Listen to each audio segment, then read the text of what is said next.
ये कहानी हजरत अबू नस्र से याद की है, जो एक बहुत गरीब मछुआरे थे और अपनी बीवी बेटे के साथ रहते थे। एक दिन उनके घर में खाने के लिए कुछ नहीं बचा। अबू नस्र परेशान होकर मस्जिद गए और अल्लाह के सामने रोने लगे। इमाम साहब ने उनकी हालत देखकर उन्हें नदी के किनारे भेजा और कहा कि 2 रकात नमाज पढ़ो और अल्लाह का नाम लेकर जाल डालो। अबू नस्र ने ऐसा ही किया और उनके जाल में एक बड़ी मछली फंस गई।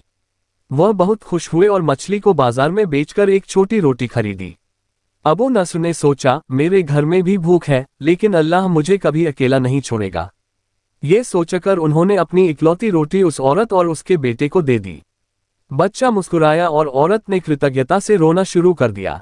अबू नस्र दुखी मन से घर पहुंचे। कुछ ही देर में दरवाजे पर दस्तक हुई। एक आदमी ने पूछा, क्या यह अबू नस्र सैयद का घर है? हाँ कहने पर उस आदमी ने बताया कि वह अबू नस्र के मरहूम पिता से लिया गया कर्ज वापस करने आया है और ढेर सारे सिक्के उन्हें सौंप दिए। अबू नस्र खुशी और आश्चर्य से भर गए। एक रात उन्होंने सपना देखा कि वह कयामत न्याय का दिन के मैदान में है, जहां उनके अच्छे और बुरे कर्मों को तौला जा रहा है। उनके बुरे कर्म पहाड़ जितने भारी थे और अच्छे कर्म रुई के फाहे जैसे हल्के। फिर एक फरिश्ते ने पूछा, क्या कुछ बचा है?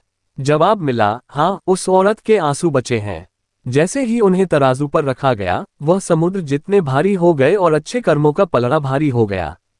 उन्हें पुकारा गया कि वह बच गए हैं। अबू नस्र उठ बैठे और उस छोटी सी रोटी के लिए अल्लाह का शुक्र अदा किया।